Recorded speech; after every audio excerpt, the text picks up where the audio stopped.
Player 2 has joined the game.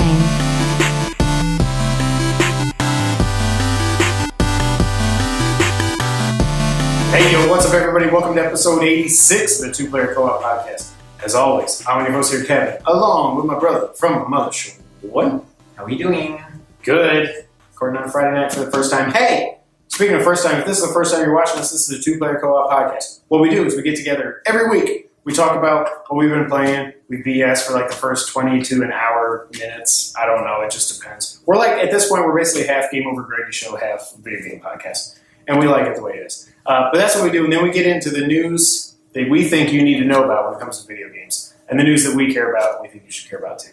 Then we wrap it up with this game we call the Blackbox Challenge. That's the Two Player Co-op Podcast. Thank you guys so much for being here. If it is the first time you're seeing us, you like what you see, make sure you hit that subscribe button down there. Hit the like button. Share the video with your friends. It means a lot to us. And if you're listening for the first time on audio, or you've been listening for 86 episodes and you haven't done so yet, please go give us a review, rating, a follow, all that stuff. Really means a lot. Thank you guys so much for being here. Let's get into it. We had a busy week, Sean. Sure did, Kevin. I'm proud of this guy. Tell them why I'm proud of you, Sean. So, as we talked about last week, we hosted trivia. It was the first time. Awesome. It's a lot of fun. I liked that it was kind of a small crowd without being too small. I was hoping for like 5 to 7 teams, and there were 6 teams. It was perfect. It was good. It was a nice like warm up. I think we could handle Rec Room now that we've gotten one under our belt. I think so. Personally, I'd rather be playing and winning, as we always do. But it was fun to host too. I think it went pretty well. If anybody's watching it's there, besides Brittany and Chris and who else was there? Scotty. Scotty didn't even know. Scotty Too Hottie was there? Yep. That's what he goes by. Does he really? Oh, dang. But, yeah, if any of y'all were there, this is probably your first time watching, so welcome. Glad to have you here. Another thing before I forget. So I was talking to our good buddy James Solar, Friend of the show, about Zelda, which I never pass up an opportunity to do. He just downloaded Link to the Past on his 3DS. Oh, he did officially download it. That's what it looked like. Good I think man. he did. Good man. So I know we shouted out his website a couple weeks ago. That's jamesgamesandmore.wordpress.com. Check it out in the near future. I don't know how soon he'll be posting, but like I said, here he did a review of Breath of the Wild. He's now embarking on quite the endeavor of playing, he said I don't know if he literally means but every Zelda game in release order. That means he's got to suffer through 2 before getting to 3, but he's going to be posting doing a blog. I don't know if he's just going to update it regularly as he goes or just post at the end of every game. Not sure what his plan is, but stay tuned. I, for one, am looking forward to it because I can't get enough Zelda, and I'm always curious to get another person's thoughts. Well, and especially for somebody that hasn't played these games before. Right. Like, I played Link to the Past. I don't know. I played the original Zelda. I've probably beaten it literally 50 times, I would guess. Yeah. Link to the Past, only 3 or 4, but it feels like I've played that game way more than I've beaten it, if that makes sense. Exactly. Yeah. You know? Because we played it so much over like randoms. Yeah. Without actually beating it, just picking up in the middle of a game. And, but stay tuned for that. We'll keep an eye out if he shares stuff on Twitter. We'll probably retweet it, so you can probably find it through us as well. So good stuff coming out of our good friend, James Solar. Yep. I do want to get back to trivia for a minute, though, because I really got to give this guy a shout out. Because Sean was essentially the host. I'm not even going to say it was the hype man. I did no hyping. I just was extremely stressed out. Like we said during it, and Cerrito, if you're watching this, I have no idea how the hell you or CJ or anybody does this by yourselves. Sean was the host. That was hard enough in and of itself because there's a lot of stuff you have to cover and there's a certain way to do it. And it all makes sense that that's the way you do it. But then I was basically the producer is what I would say. I was doing queuing up the music, keeping track of the points, looking up the questions, helping Sean guide who's done a double point, who's done a triple point, blah, blah, blah. I handled that. I didn't have to talk on the microphone at all. Just doing just producing it was stressful enough, I would say. And I know Sean was stressed out too, but he did. I just want to say he did an awesome job. Thanks. So he did great. I would certainly never want to do it by myself just because of the stress, but with two of us doing it, I did kind of feel like we were just killing time more than we had to. Like, we would play a whole extra song in between rounds while we were already done, scores updated and everything. Whereas if I was by myself, it would take me a lot longer to do. Like, right. You probably need that full 15 minutes. Right. So now I can truly appreciate when CJ or Kevin or whoever hosts these by themselves, why they play so much music in between. Because it does take a while. I mean, I can imagine. Well, especially if they're dealing with like 12 to 15 teams. And stuff. Right. That's the other like, thing. It's a relatively small one. But no, it was a lot of fun. I enjoyed it. I would definitely do it again if they'll have us back. Yep. We'll see. Yeah, good times. A lot of fun. There's one thing I want to talk to before we get to what we've been playing, because, spoiler alert, my answer is I actually haven't played anything between work and trivia and kids, editing the podcast and kids, nice. And now Jordan and Daniel are some of our best friends in the whole world are in town. I just have not even played. I think maybe I played Minish Cap a little bit. I did a little bit. I'll just say that before I get into this. I did the thing where you go to Hyrule Castle. James, you might want to... yeah, spoiler alert, James. Spoiler alert, but I mean, it's not even a spoiler. Where you go back to Hyrule Castle after you beat the first 2 dungeons, and they tell you about the Garden of Power, or whatever the hell it's called. I don't even know. Where you go and you put 2 of the elements in, and they go like... And it reminds me of Breath of the Wild with the Divine Beasts, how they all point at the castle. So you've got the 4 elements that point at this thing that I think that's... I'll end up plugging my sword in, and it'll become the full Corey sword or whatever. So I did that, but that's also where you get the power to, if you get these light up tiles, you can split into 2.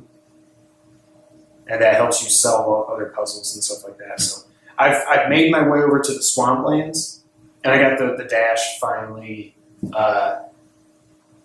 I got lost in the swamp, and I was just like, I need to stop right now. I haven't played it since. So yeah, still love the game, but that's really all I've been playing. Well, since we're already doing this, what have you been playing? Final Fantasy. How close are you to beating this game, and how long, give or take, is this game? I'm not 100%ing it, but to do most of the stuff, to play it the way you played Horizon, I would say. Right. I would guess I'm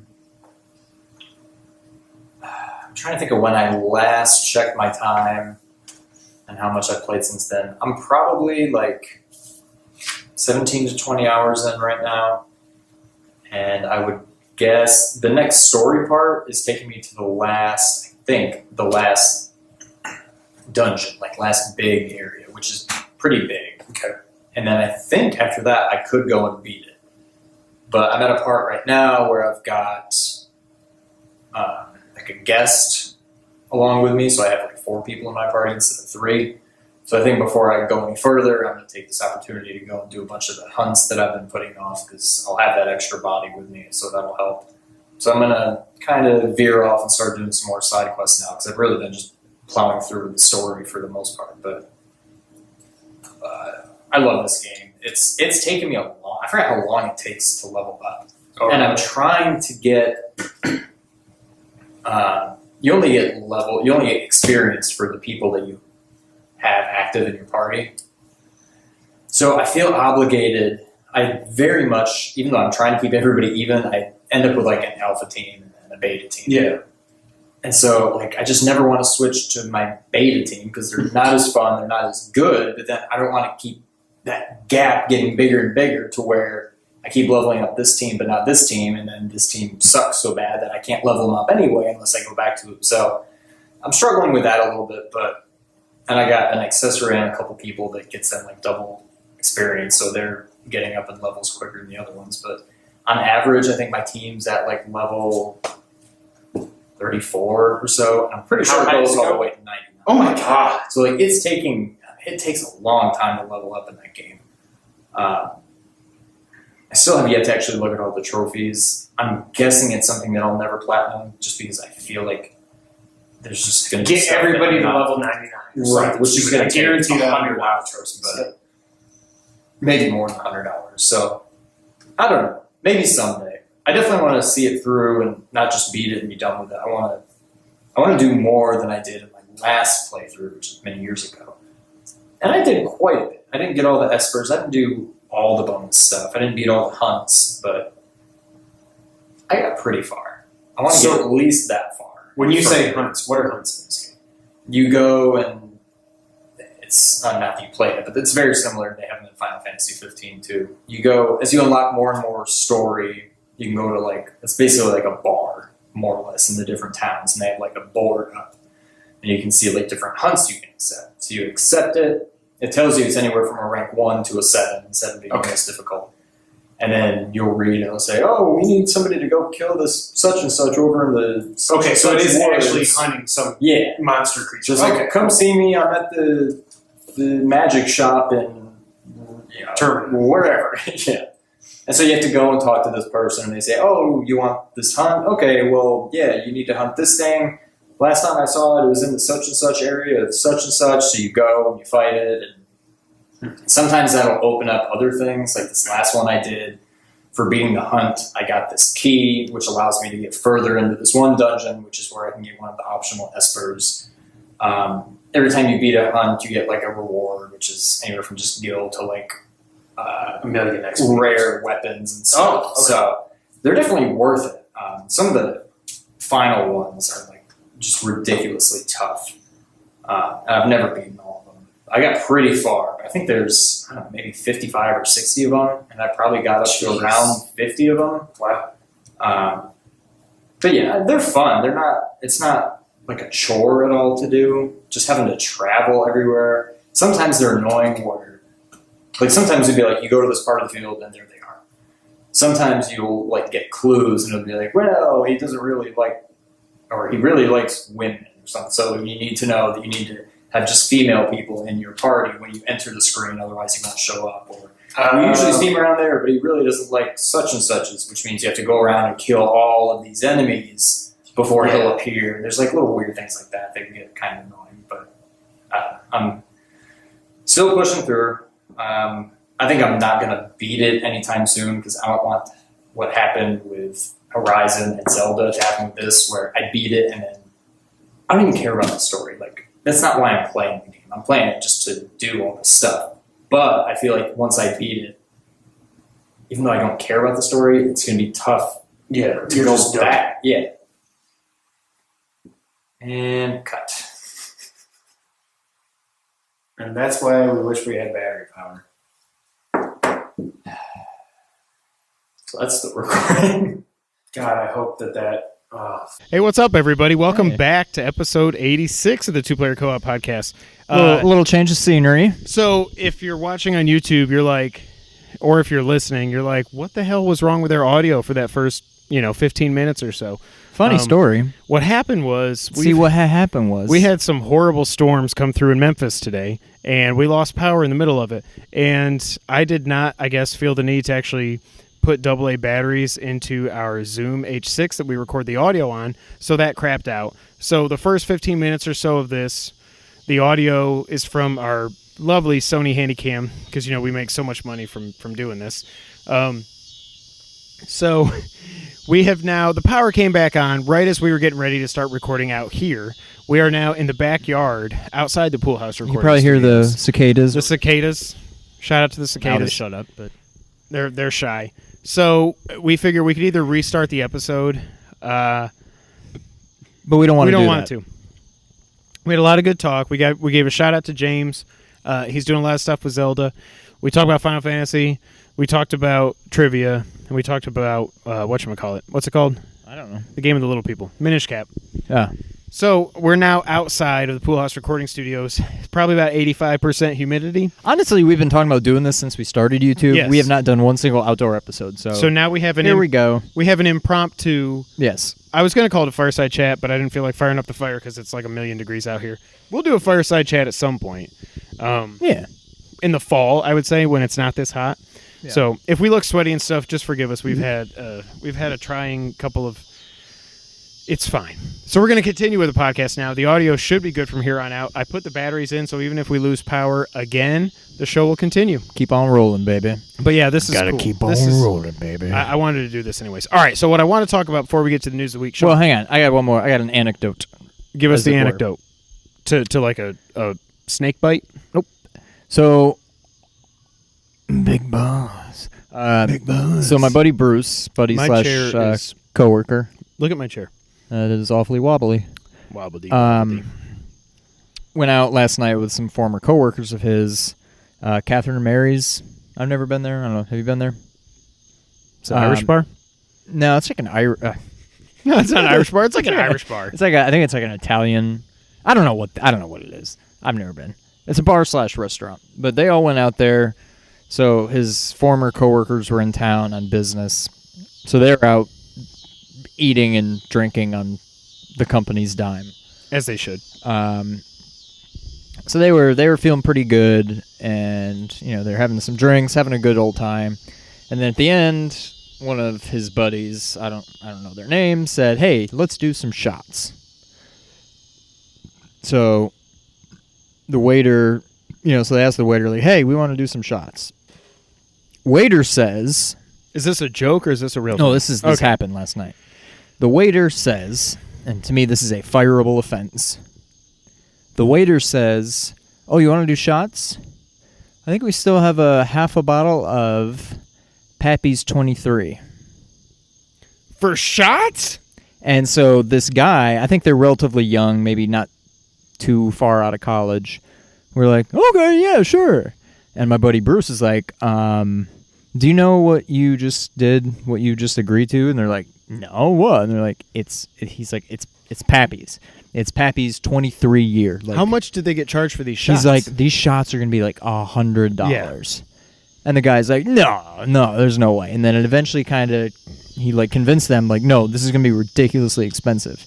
And the guy was just like, "Well, I'm going to be fired." He's like, "We're going to have to like put this on our own card." And so they did, whatever. So bottom line, then they got it. Luckily, Bruce was like, whoa. They were about to just... He's like, no. This is Pappy's. Sip it. Yeah. Enjoy it. Like This isn't freaking... What's it called? Maker's Mark or any of the like... not even Maker's Mark. What's some of the crap? Southern Comfort is what I keep trying to think of. SoCo and Lime. That was my shot in college. Oh, well, yeah. So anyways, they enjoyed it. The tab came. He showed me the bill because they took a picture of it. $50 a shot. Not cheap, but it said Pappy's 23 on it. I don't think that's Pappy's 23. No. It's Pappy's 10 or something. I looked it up. Pappy's 23, from what I could tell online, goes for about anywhere from $2,000 to $3,000 a bottle. My gosh.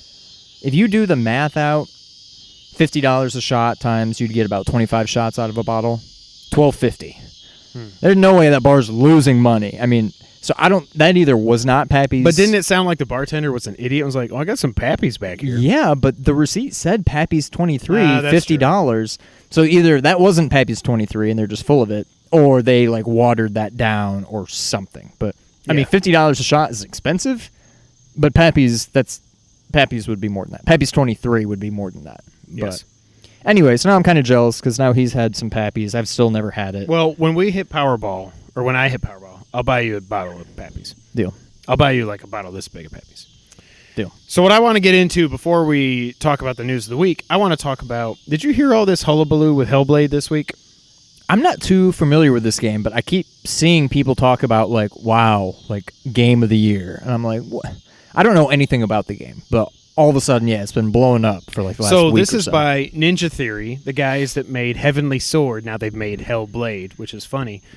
So I thought it was going to be another God of War style thing, just starring a female like Heavenly Sword was. It's not that. There is some action, but it's more Dark Soulsy from what I get. But It's more walking simulator, like a third-person walking simulator, and it's all about mental health. And you're hearing these voices in your head. The voices in your head tell you somebody's coming up behind you, so you know to look. It just sounds really cool. But the developer, so Ninja Theory had said that basically, be careful. They had said, so there's this part of the game called rot. There's this stuff that crawls up Senua's arm, or Senwa. I forget how to say her name. And they say if it reaches your head, you're dead, game over, lose your save, permadeath. Then it turns out somebody, I can't remember what the website was, but they died like 50 times in a row. There's no permadeath. It was a bluff. And everybody's like, they're mad because they said there was permadeath and there wasn't. But more than that, people are mad at the thought of even having permadeath in a game. And I think back to when we were kids playing games, permadeath was in, I'm not going to say every game, but a whole bunch of games. Think about... Well, but it was games, for the most part, that you could beat in a few hours. But still, like, if you get to World 8 on Mario 1 and you run out of continues... Yeah, there's no password, there's no save games. Same with Mario 3. Anything that didn't have battery backup was permadeath. Like, we grew up in games where you had to beat them in one sitting. This wasn't emulators with save states or virtual console or anything like this. Yeah. This game is really only I've heard is about 6 hours long. You're not talking like you get 40 hours into Horizon and then your save gets deleted. That's one thing. I just think gamers nowadays are babies. Spoiled. It's just kind of what I'm saying. Like, we dealt with permadeath all the time for everything that wasn't like a Zelda or a game that had password system, like Castlevania games and stuff like that. Right. I think people just need to stop being babies. What do you think about permadeath? Now, with all that being said, if this game really did have permadeath, I would be like, I don't think I'm going to play it. It's up there because it would worry me, you know? Well, plus, not to mention that, there were games like, is it Streets of Rage 2 or maybe 3, where if you get to the end and you make the wrong choice, it's like game over and you lose. Instead of like, if you say, yeah, I'll join you, they're like... Or was that Streets of Rage 1? I don't think it was 1. It was... Well, I guess it may have been. Maybe. I thought it was 2 or 3. It was one of the Streets of Rages, you're right. Also kind of like permadeath. I feel like it kind of goes along with what I was saying last week about applauding Square Enix for killing off Aerith and not bringing her back. Right. I would kind of applaud a game to do permadeath in the right circumstance. Like you said, Horizon should not have it. Zelda should not have it. A lot of games should not have it. But if you're talking a game that takes... How long did you say this game was? 6 hours. I mean, even that's kind of It still sucks, but I think it should be like like 5 hours and under.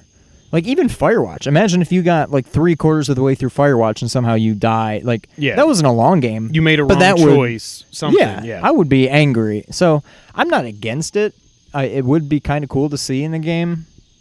But... I don't think we'll ever actually. And this will tie into something we're going to talk about game. later, or next episode, depending on how you're watching this. What is with developers just flat out lying about what a game is? We're definitely going to talk about that. I don't know. I don't know what's the point. Like, I think. Or did they not really say this, and somebody just took it to mean there was a press release where they talked about the rot, and it's creeping up her arm, and if it gets to your head, you die permanently. Like, they said it. And then, like, that's dumb. The review embargo broke, like, a day before it came out, so everybody's like, oh, is this a thing? Wait, what's going on? Blah, blah, blah. I don't know. Interesting. It is interesting.